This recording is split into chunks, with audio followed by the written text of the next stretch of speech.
Hello दोस्तों, मेरा नाम है रेखा। स्वागत है आपका अपने यूट्यूब चैनल टेक सरकारी लाइन पे। और हम देख रहे थे ITI फिटर का सेकंड चैप्टर माप और मापी यंत्र। तो इसमें हमने पहला टॉपिक जो था माप के बारे में पढ़ लिया था, जो हमने इसके पिछले वीडियो में पढ़ा था। और आज जिस टॉपिक के बारे में बात करेंगे वो है माप की विधियाँ और मापी यंत्र। तो ये दो टॉपिक हैं जिस पे आज हम डिस्कस करेंगे। तो ये बहुत ही इंपॉर्टेंट है, पूरा चैप्टर ही इंपॉर्टेंट है। इवन यहाँ से इस तरीके से क्वेश्चन पूछा जाता है कि माइक्रोमीटर का लीस्ट काउंट क्या होता है, या कोई इंस्ट्रूमेंट दे देगा, मेजरिंग इंस्ट्रूमेंट दे देगा और पूछ देगा कि इसका लीस्ट काउंट कितना है। तो ठीक है, वीडियो को एंड तक देखें और हमारे चैनल पे नए हैं तो इसे सब्सक्राइब कर लें और बेल आइकन पे जाके ऑल पे प्रेस कर लें, ताकि जैसे ही हमारा कोई नया वीडियो अपलोड हो तो आपको उसका नोटिफिकेशन मिल जाए। तो ठीक है, शुरू करते हैं। हम देखते हैं माप की विधियाँ। ठीक है, तो ये दिया है एक टॉपिक है माप की विधियाँ, मतलब मेथड कितनी है। हाँ, मापने का जो मेथड है वो कितना है।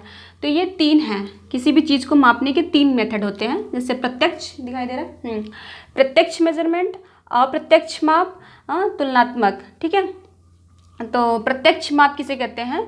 जैसे प्रत्यक्ष मेजरमेंट वो हो गया कि सपोज करिए कि ये हमारे पास एक जॉब है, हम किसी इंडस्ट्री में काम करते हैं या कहीं पे भी हैं, तो हमारे पास ये एक जॉब है जिसे हमें मेज़र करना है। ठीक है, अब मेज़र करना है तो जब हम इस जॉब को मेज़र करते हैं, मान लो माइक्रोमीटर से या वर्नियर कैलिपर से या सीधे रूल से, स्टेनलेस स्टील होता है, मेजरिंग रूल होता है। ठीक है, तो हम जब उससे मेज़र करते हैं तो मान लो हमें इसकी लंबाई मेज़र करनी है। ठीक है, और ये हमारा रूल है। तब जैसे ही हम इसके ऊपर रखेंगे, ठीक है, इसके ऊपर रख के देखेंगे, ऐसे साइड से रख के देखेंगे तो हाँ ये इतने इंच का है या इतना मोटा है, हमें इसकी मोटाई लेनी है। ठीक है, मोटाई को मेज़र करना है या इसकी लंबाई को मेज़र करना है, जो भी मेज़र करना है। अगर मेज़र करते टाइम पे एग्जैक्ट वैल्यू हमें दिख रही है तो वो क्या है, प्रत्यक्ष माप है। मतलब कि माप को लेते समय हम प्रत्यक्ष देख पा रहे हैं कि मेज़रमेंट कितना है। ठीक है, तो अगर आप किसी भी वस्तु को नाप रहे हैं या मेज़रमेंट कर रहे हैं और वो सीधे सीधे आपको दिख रहा है, आप देख पा रहे हैं, तो वो प्रत्यक्ष मेज़रमेंट में आता है। अब एक चीज़ और है कि ये जो प्रत्यक्ष मेज़रमेंट है ये किन किन टूलों द्वारा लिया जाता है। ठीक है, प्रत्यक्ष मेज़रमेंट के टूल कौन कौन से हैं। तो एक है आपका bevel protractor, micrometer, vernier calliper, सीधे रूल। तो ये तो आपने पीछे भी देखा था कि माइक्रोमीटर, वर्नियर, वेबल प्रोटेक्टर और जो सीधा रूल दिया है ये लीनियर मेज़रमेंट में भी यूज़ किया जाता था। और प्रत्यक्ष माप में एक और ऐड हो गया है, वेबल प्रोटेक्टर। तो ये जो चारों मेजरिंग टूल हैं इनके द्वारा हम प्रत्यक्ष माप ले सकते हैं। ठीक है, मान लो 4 आपको वो मेजरिंग टूल दे दिया माइक्रोमीटर, और एक दे दिया आपको टेलीस्कोपिक गेज दे दिया, और कुछ और ऐसे 2-3 दे देगा, माइक्रोमीटर या वर्नियर कैलिपर दे दिया, कुछ दे दिया। ठीक है, फिर उसमें पूछेगा कि निम्नलिखित इंस्ट्रूमेंट में से किसके द्वारा प्रत्यक्ष माप लिया जाता है। तो आपको पता होना चाहिए कि जो प्रत्यक्ष माप है वह bevel protractor, micrometer, vernier calliper, सीधे रूल द्वारा लिया जाता है। तो चाहे जितना भी ऑप्शन दिया रहे आप वहाँ पे टिक लगा सकते हैं कि किस मेजरिंग टूल द्वारा प्रत्यक्ष माप लिया जाता है। ठीक है, अब ये दूसरा एक है माप की विधि में दूसरा मेथड जो है वह है अप्रत्यक्ष माप। अप्रत्यक्ष माप मतलब कि इसके नाम से ही पता चल रहा है कि आप किसी चीज़ को मेज़र कर रहे हैं लेकिन आपको पता नहीं है कि एक्चुअल में वो कितना है। ठीक है, और इस मेथड से जब हम किसी चीज़ को मेज़रमेंट करते हैं, इस मेथड से जब हम कोई माप लेते हैं तो उस टाइम पे क्या होता है कि हमें एक सपोर्टिंग मेजरिंग टूल की भी ज़रूरत पड़ती है। ठीक है, तो सपोर्टिंग मेजरिंग टूल आपका है जैसे रूल हो गया। हाँ, रूल लकड़ी का भी होता है और स्टेनलेस स्टील होता है। स्टेनलेस स्टील आपका जो मेजरिंग टूल है, ये इसको हम इंजीनियरिंग स्केल भी बोलते हैं। स्टेनलेस स्टील का होता है वो, उसको इंजीनियरिंग स्केल भी बोलते हैं, रूल भी बोलते हैं। और रूल में बहुत टाइप्स के होते हैं, रूल लकड़ी होते हैं, आगे जब हम पढ़ेंगे पूरा डिफाइन करेंगे तो देखेंगे। ठीक है, तो क्या करते हैं, ये अप्रत्यक्ष माप कैसे लेते हैं। सपोज करो ये हमारा, ठीक है, ये हमारा एक जॉब है। ठीक है, ये हमारा एक जॉब है। अब हमें इसकी लंबाई को मेज़र करना है। ठीक है, अब इसकी लंबाई को मेज़र करना है या इसकी चौड़ाई को मेज़र करना है, तो हमने मान लो डिवाइडर से हम मेज़र कर रहे हैं। ठीक है, डिवाइडर से मेज़र कर रहे हैं तो डिवाइडर क्या करेंगे, हम सेट कर देंगे, ठीक है। या कैलिपर से मेज़र कर रहे हैं तो कैलिपर को हम जितनी दूरी का हमें मेज़रमेंट लेना है हम उतनी दूर का सेट कर देंगे, कैलिपर को सेट कर देंगे। पहले उसको ओपन करेंगे, लगा के सेट कर देंगे। सेट करने के बाद क्या करेंगे, ठीक है, ये हमारा स्केल हो गया या रूल हो गया जो भी है। अब इसके ऊपर बने रहेंगे निशान, 1 इंच 2 इंच mm, ठीक है, मिलीमीटर जो भी है, सेंटीमीटर जो भी बना रहेगा उसके ऊपर हम ला के कैलिपर को ऐसे रख लेंगे, ठीक है, या डिवाइडर को रख लेंगे। उसके बाद क्या है, हम देखेंगे, रखने के बाद देखेंगे कि अच्छा ये जो डिवाइडर जितना ओपन हुआ है डिवाइडर यहाँ पे, तो यहाँ पे क्योंकि डिवाइडर में तो कोई स्केल वगैरह लगा नहीं है, कैलिपर में कोई स्केल लगा नहीं है कि आप वहाँ पे लगा के देख सकते हो कि हाँ कितना मेजरमेंट हो रहा है।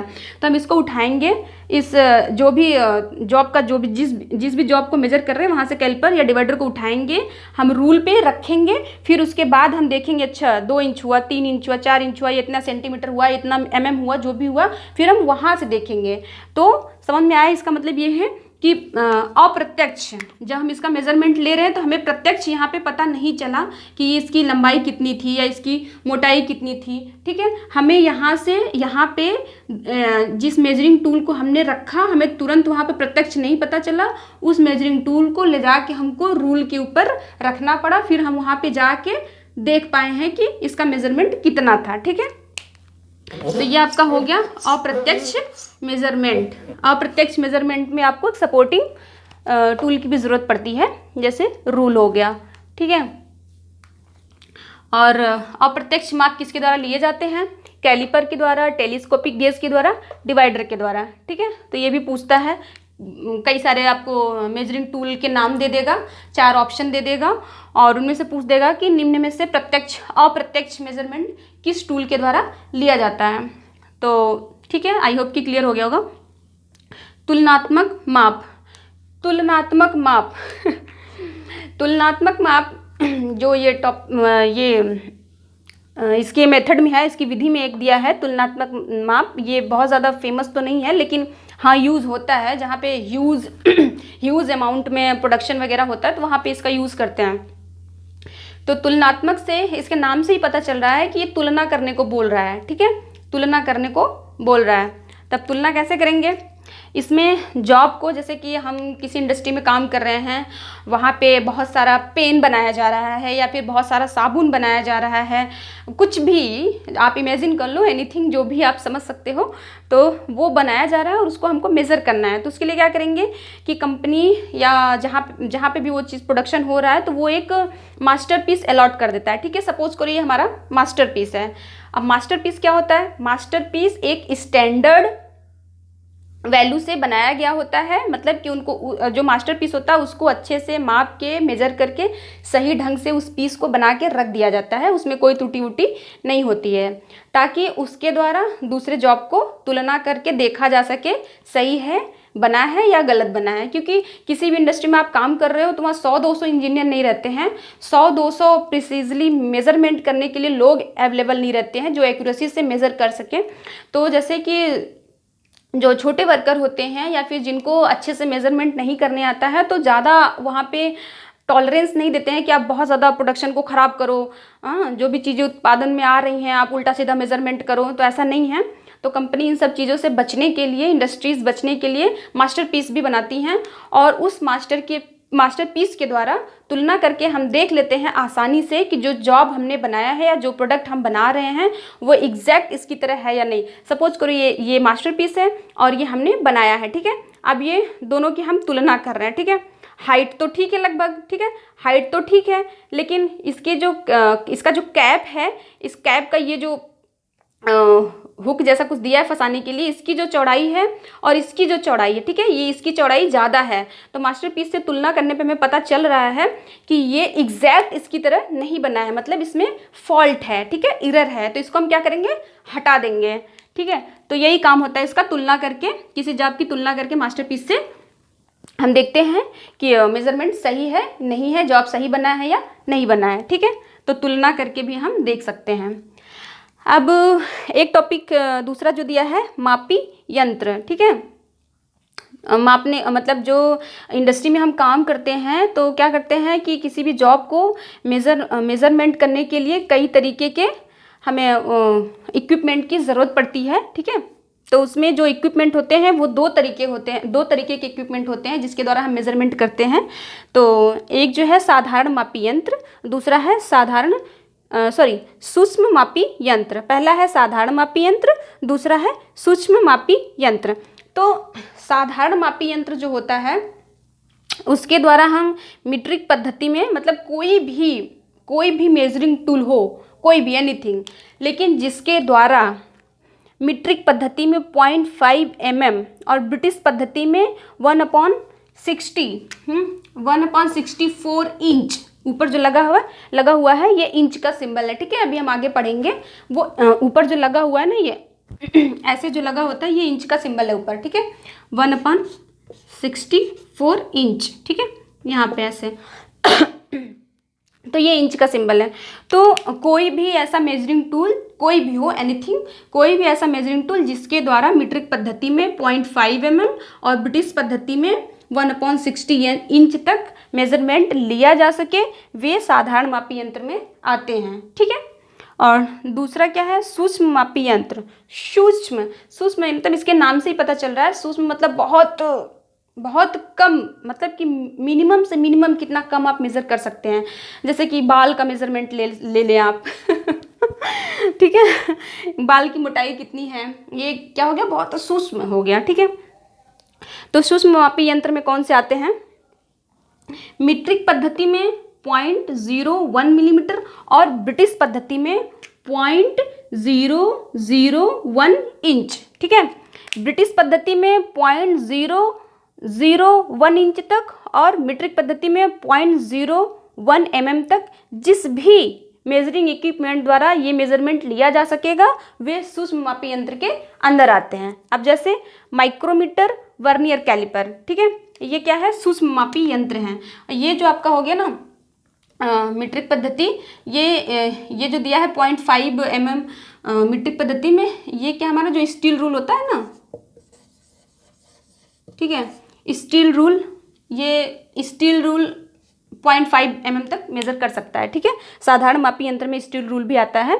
तो ये स्टील रूल जो होता है वो 0.5 mm तक मीट्रिक पद्धति में मेज़र कर लेता है। और सूक्ष्म मापी यंत्र में आपका माइक्रोमीटर, वर्नियर कैलिपर, ये बहुत ही मिनिमम लेवल तक मेजरमेंट दे सकते हैं। जैसे माइक्रोमीटर आपका है, ये एक जो पेज आप पलटते हो उसकी मोटाई कितनी है, इवन उसको भी मेज़र कर देता है। ठीक है, तो हमने देख लिया कि साधारण मापी यंत्र क्या होते हैं, सूक्ष्म मापी यंत्र क्या होते हैं। अब इसमें ये जो दिया है ना, मैंने शुरू में बोला था कि लीस्ट काउंट क्या होता है। जैसे पूछ दिया कि माइक्रोमीटर का लीस्ट काउंट क्या होता है, वर्नियर कैलिपर का लीस्ट काउंट क्या होता है। ठीक है, तो ये जैसे 0.01 mm, ठीक है, तो ये जो है ना आपसे पूछ देगा, ऐसे 4 करके ऑप्शन दे देगा, 0.01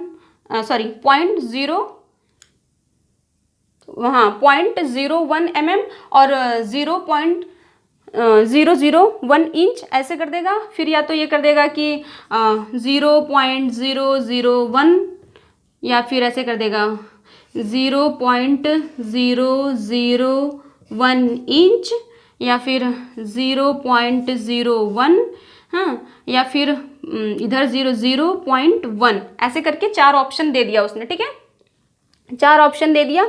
अब पूछ देगा कि माइक्रोमीटर का लीस्ट काउंट कितना है। ठीक है, माइक्रोमीटर का लीस्ट काउंट कितना है, तो आपको पता होना चाहिए। वर्नियर कैलिपर का लीस्ट काउंट कितना है, तो मीट्रिक पद्धति में माइक्रोमीटर कितना नाप लेता है, 0.01 mm तक ये मेज़र कर सकता है। ठीक है, तो माइक्रोमीटर का लीस्ट काउंट कितना हो गया, 0.01। ठीक है, ये इसका लीस्ट काउंट हो गया। तो लिस्ट काउंट क्या होता है, आप मोटा मोटा ऐसे जान लीजिए कि किसी भी मेजरिंग इंस्ट्रूमेंट के द्वारा जितना मिनिमम मेजरमेंट आप कर सकते हैं वो उसका लिस्ट काउंट होता है। तो माइक्रोमीटर का लिस्ट काउंट ये होता है, और उसको उल जुलूल लिख के कुछ भी कर सकता है वो। ठीक है, ऐसे ऐसे लिख देगा, ऐसे लिख देगा, ये तो ठीक है ऐसे दे देगा, या 0.1 कर देगा, या फिर एक और कर देगा इधर 0.001। देखने में सब सेम ही लगेंगे अगर आप बारीकी से नहीं पढ़े रहेंगे तो। ठीक है, तो आई होप कि आज का क्लास आपको समझ में आया होगा। हाँ, हमने देखा माप की विधि 3 थी, मापी यंत्र 2 थे, साधारण मापी यंत्र, सूक्ष्म मापी यंत्र। और नेक्स्ट टॉपिक हम अगले वीडियो में देखेंगे। और आप नए हैं हमारे चैनल पे तो चैनल को सब्सक्राइब कर लें, बेल आइकन को प्रेस कर दें और ऑल पे क्लिक कर दें। धन्यवाद, मिलते हैं नेक्स्ट वीडियो में।